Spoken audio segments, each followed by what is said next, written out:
Sometimes people with a growth mindset stretch themselves so that they do the impossible. In 1995, Christopher Reeve, the actor, thrown from a horse. His neck was broken, his spinal cord was severed from his brain, and he was completely paralyzed below the neck. Ed Calcian said, "So sorry. Come to terms with it."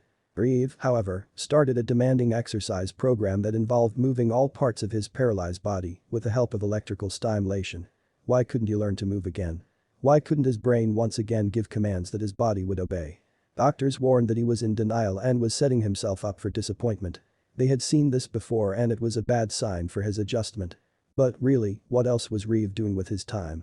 Was there a better project? 5 years later, Reeve started to regain movement. First it happened in his hands, then his arms, then legs, and then torso. He was far from cured, but brain scans showed that his brain was once more sending signals to his body that the body was responding to.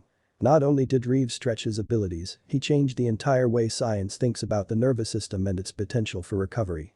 In doing so, he opened a whole new vista for research and a whole new avenue of hope for people with spinal cord injuries. Thriving on the sure thing. Clearly, people with a growth mindset thrive when they're stretching themselves. When do people with a fixed mindset thrive? When things are safely within their grasp. If things get too challenging when they're not feeling smart or talented, they lose interest. I watched it happen as we followed pre-med students through their first semester of chemistry. For many students, this is what their lives have led up to.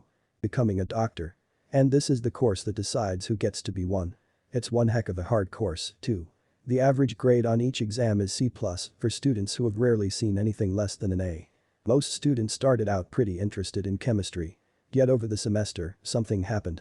Students with a fixed mindset stayed interested only when they did well right away. Those who found it difficult showed a big drop in their interest and enjoyment. If it wasn't a testimony to their intelligence, they couldn't enjoy it. The harder it gets, reported one student, the more I have to force myself to read the book and study for the tests. I was excited about chemistry before, but now every time I think about it, I get a bad feeling in my stomach. In contrast, students with a growth mindset continued to show the same high level of interest even when they found the work very challenging. It's a lot more difficult for me than I thought it would be, but it's what I want to do, so that only makes me more determined. When they tell me I can't, it really gets me going. Challenge and interest went hand in hand. We saw the same thing in younger students. We gave 5th graders intriguing puzzles, which they all loved. But when we made them harder, children with a fixed mindset showed a big plunge in enjoyment. They also changed their minds about taking some home to practice. "It's okay, you can keep them. I already have them," fibbed one child. In fact, they couldn't run from them fast enough. This was just as true for children who were the best puzzle solvers. Having puzzle talent did not prevent the decline. Children with a growth mindset, on the other hand, couldn't tear themselves away from the hard problems. These were their favorites and these were the ones they wanted to take home.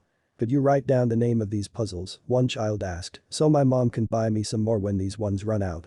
Not long ago I was interested to read about Marina Semyonova, great Russian dancer and teacher, who devised a novel way of selecting her students.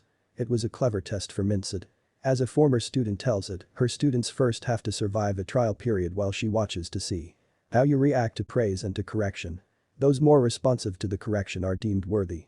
In other words, she separates the ones who get their thrill from what's easy, what they've already mastered, from those who get their thrill from what's hard. I'll never forget the first time I heard myself say, "This is hard. This is fun." That's the moment I knew I was changing mindsets.